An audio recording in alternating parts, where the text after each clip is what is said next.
Today we're continuing the NFC West, talking about their third place team and one of the more interesting teams that I had to follow this year, the Arizona Cardinals. We're going to talk about where I had them in August, what happened in their season, what went right, and then a little bit of what went wrong.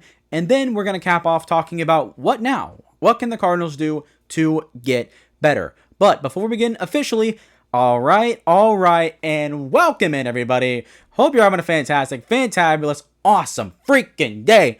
Woo! My name is Garrett Shumake, and you are listening to the Shumake Take. Welcome in to Predictions versus Reality. If you know what we're going to be talking about here, you can go ahead and hit the timestamp down below.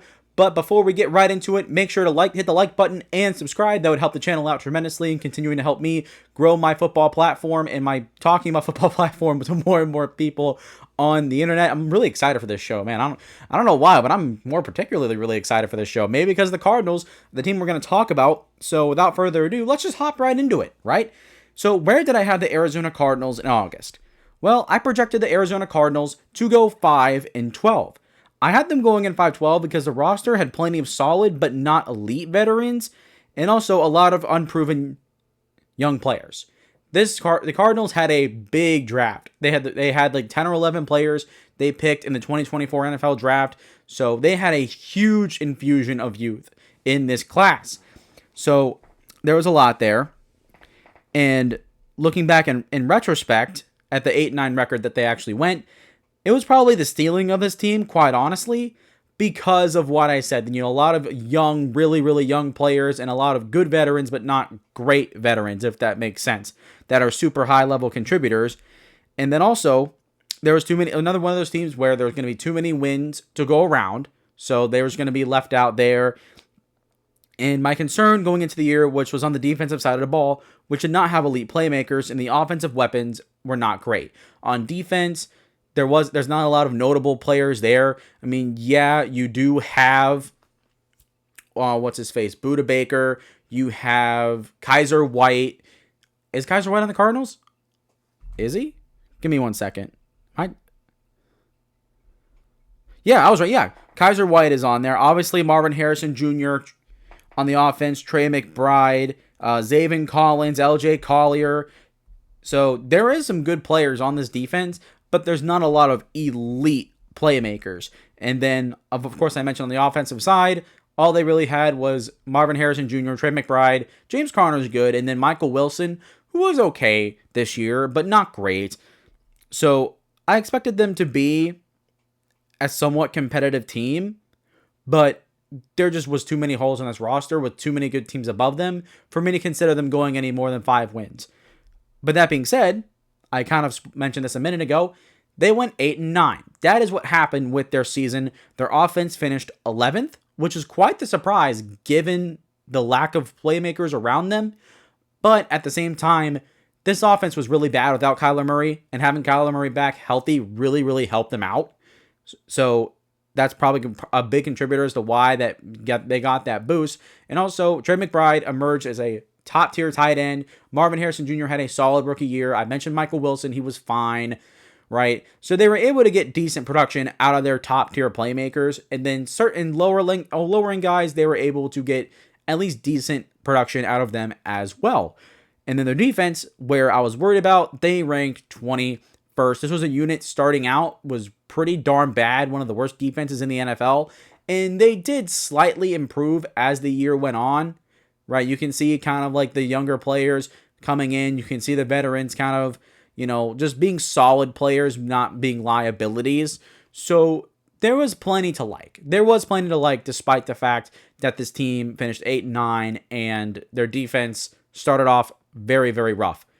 That being said, their 3 best wins to me were in week 2 or week 3. They beat the Rams at home 41-10. That was a pretty shocking win, and one of the ones where that justified a lot of people that were saying, oh, this Cardinals team is kind of frisky. Like, they could be like a in the hunt, fringe playoff team maybe. And wins like that kind of justified that type of narrative. I didn't believe in it, but at the time, that was a pretty interesting win. So I was like, oh, okay, I see you, Arizona. I see you. And then they get a win against the Chargers, 17-15, which showed that, okay, they can go toe-to-toe with the top teams and show a little bit of grit. And then they beat San Francisco at the end of the year, 47-24. Obviously, the 49ers, they were injured to out the wazoo at the time. A lot of their players that could have played were shut down. So it was just kind of, the 49ers were out. Their season was way past done at that point, and the Cardinals was something still to play for, absolutely dumped all over them. So another solid win there, really good win, honestly, if I'm being honest.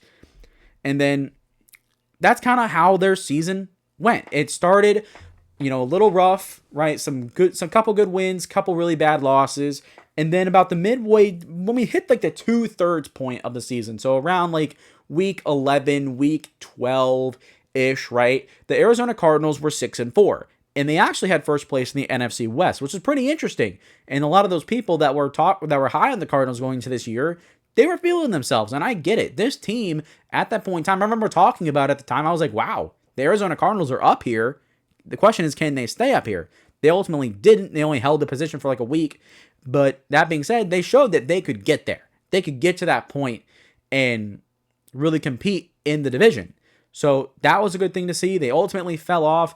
That entire division started to fall apart bit by bit. You had the 49ers. They were kind of in there at the midway point. I mean, they were 6-6 or 3-3 at one point, but the injuries and whatnot, as we talked about in the last video, everything just kind of fell apart over there.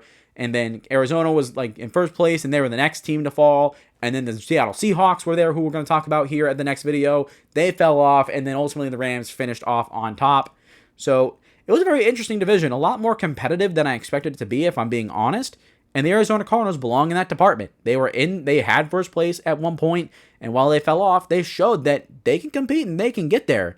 So what went right? What went right for the Arizona Cardinals to win 4 more games than I had them projected?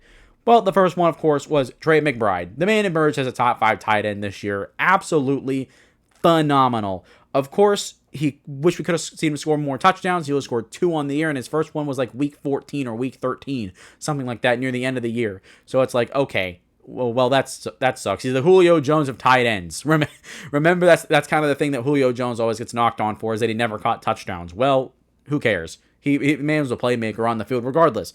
But Trey McBride, once again, top 5 tight end in the NFL this year. Absolutely phenomenal. Definitely the best part of the offense for sure. But it wasn't the other part that really improved. It was the offensive line. The offensive line really did make a jump. There wasn't a significant jump by any means, but compared to where they were last year, they were much better. Jonah Williams locked down the right tackle spot and honestly had probably one of the best years of his career. He was pretty darn good. Then Paris Johnson Jr., the left tackle out of Ohio State, they finally kicked him out there to where his natural position is. Looked really good. Looks like he could be a star. And I really loved Paris Johnson Jr. coming out of the draft a couple of years ago. He was my number 1 tackle prospect. So, bam, boop, bop. Looking good. Like to see that. And then the interior also was pretty decent. It wasn't the strong suit. Obviously, the 2 tackles is where their offensive line is shown the best, which after your offensive line, if you got 2 places for them to be at their best, those are the 2 spots you wanted to be, so that's a good thing to note. Like I said, the interior, they were decent. They were pretty good. Could use a right guard, I think. One of their guards is set to be a free agent, so maybe you re-sign him or you go get someone else. But overall, the unit played pretty darn well, and games like at San Francisco in Week 18, the aforementioned Rams game in Week 2, those 2 wins, 2 of the best wins that they've had, in my opinion, really showed what they could do. And this offense in general really just was productive. I didn't mention it before, but they had six games. Or no, they had the Rams game, the 49ers game, like I mentioned, and then they had 6 more games after that where they scored 28 plus points. You don't do that without a good offensive line. And this Cardinals offensive line was pretty darn good this year. And I also mentioned it well, the third thing that went right, Kyler Murray being healthy really helped his team. Obviously, in 2023, he was hurt a lot, didn't come back until like the last third of the year.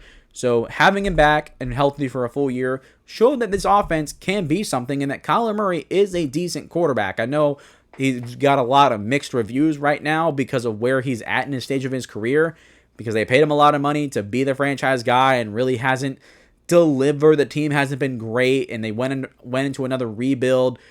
But it's just weird. But now with all the other top quarterbacks that have gotten paid since then, his contract's nowhere near as bad. So it's like just outside the top 10 now, which is crazy because he was like the highest paid or top 5 highest paid when he signed his contract, which is crazy how fast the economics of the NFL move, right? But that being said, we saw what we looked like without him. We saw what what the team looked like with him in, and they need him in Arizona. For better or for worse, he's still a really talented guy. So there's nothing wrong with continuing to build that offense and continuing to build what they have going there, because they showed a lot of good things, but despite the overall lack of weapons in the cupboard. The fourth thing was their free agency additions. While I mentioned they were solid veterans, not great veterans, that's not to say that they were good. Sean Murphy-Bunting, the corner that got him in from Tennessee, he was pretty decent. Bilal Nichols and Mac Wilson were fine additions. And then Jonah Williams, as I mentioned, was really good this year for the Arizona Cardinals. So while it was a very small group and a very small class, it was productive and they really helped out. So a lot of these guys are going to be free agents, which is tough. You got to figure out who you're going to bring back. But at the same time, they helped. They contributed, and you can't talk about their 8-9 record without what they were able to do, mentioning what they were able to do on the field, despite the fact that I was like, okay, they're solid, not great. That's fine. It was completely fine. For what they needed to do, they played completely fine. I was fine with this free agency class looking back in retrospect. And then I also mentioned it before as well, the number 5th thing that went right. The defense overall improved as the year went on. Unfortunately, it didn't show in the win column, but it reflected statistically in a lot of major categories, which increased. I mentioned this during the regular season, where in the beginning of the year, they were one of the bottom defenses in the NFL, and by the end of it, they were about just outside the 20s, so 19, 18. They were about in that area, which compared to what it was at the start was good, because they were in the mid to low 20s to start the year. So pretty solid jump. Obviously, what you wanted out of your draft class wasn't there, right? Darius Robinson, first-round pick, he got hurt and was out for the majority of the year. And Trey Benson, he was also in and out with injuries, although when he was on the field, he was okay, right?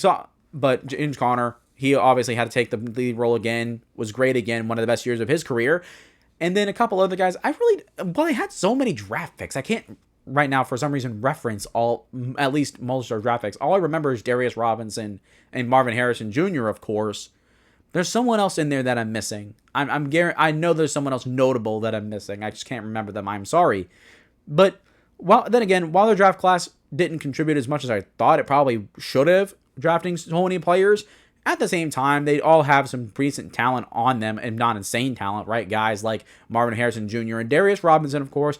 I thought he could have been a second-round pick, but they picked him at the end of the first. Fine, I get it. There wasn't a lot of true first-round talent at the bottom of the first round that year. Really not in any year, honestly, if you think about it. There's not a lot of first rounds where every single player, there's not a draft where there's 32 bona fide first round talents very often. And this was not one of those drafts, but overall, the draft, I can say, was fine. It had a lot of players, a lot of young talent. So there's still plenty of time to really get a feel of what this class can really do. So what now? How do the Arizona Cardinals improve and get better? Well, let's talk about the big 3 needs. Number 1 is guard. I mentioned this before near the beginning of the video. They have a couple guards, or one guard. I think it's Will Hernandez. That's going to be a free agent. So you need to re-sign him or draft someone else. Arizona, I don't know where they're picking. They're picking in the middle of the first round. They could be in the running for an Armand Membo or a Tyler Booker. I think both of those guys could be gone because San Francisco's picking above them. They need an interior offensive lineman. Right, and they're going to be out of the running for Will Howard and Kelvin Banks, the two top tackle prospects. So maybe one of them falls. It depends. It's going to really depend, but they really need to figure out that part first to help solidify the offensive line and build that offense up and make it better. Speaking of offense, the second one's going to be wide receiver. While Michael Wilson, he's a 500-yard guy. He's decent. They need someone else that's explosive to put next to Marvin Harrison Jr. And I'm looking at potentially, if you don't go offensive line, or maybe you address it in free agency in the draft, or in free agency instead of drafting in the first round, a guy that could be there, a guy like Matthew Golden out of Texas, or how about this, Emeka Egbuka out of Ohio State, pair him with Marvin again. That would be a great combination. I don't know if he falls that far. Well, maybe. I don't know where the Cardinals are picking off the top of my head. Definitely in the middle. You know what? Let's take a look real quick. Let's look and see where the Cardinals are picking. Just give me 1 second. We're going to use voice to text. Check this out. Cardinals draft picks. All right. I forgot to type from 2025. Okay, so they're picking 16th overall. So yeah, most definitely they're going to be in the running for an interior offensive lineman or a Mika Igbukka, they could be right there. So honestly, drafting Igbukka wouldn't be a bad move. It would be interesting investing 2 first-round picks back-to-back years on receivers.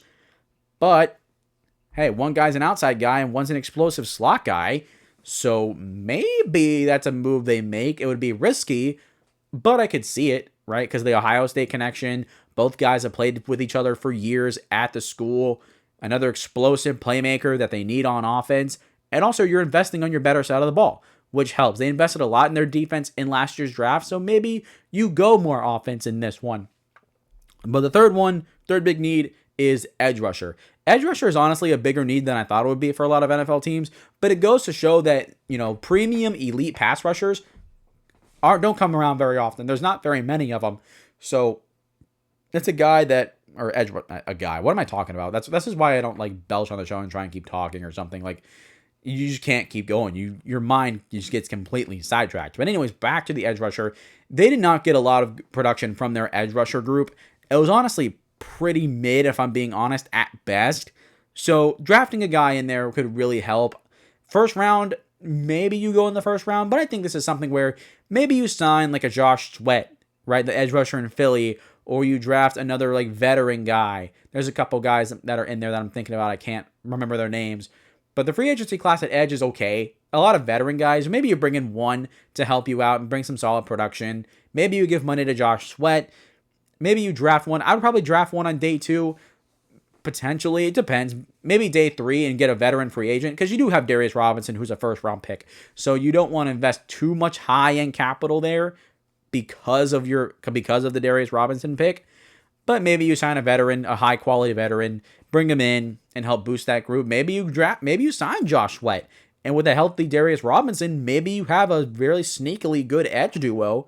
That's a significant improvement in 2025 compared to 2024. But despite all that, it is a need, and I expect them to address it quickly.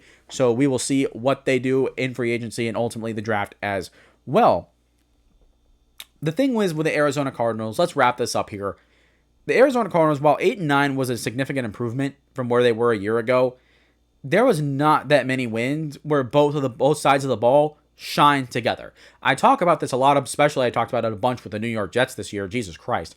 But the thing is, when you talk about complementary football, it's both the offense and the defense doing their job and playing off each other and playing together.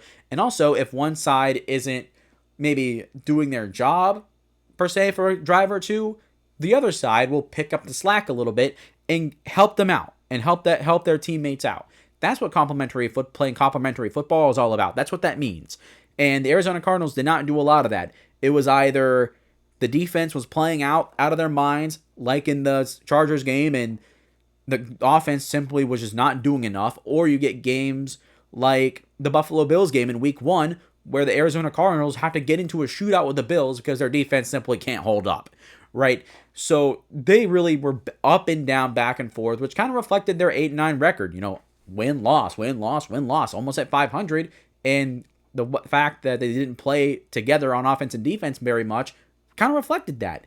So it'll be interesting to see if they can put it together. That's the big thing I'm going to look for, is this team just needs to play together.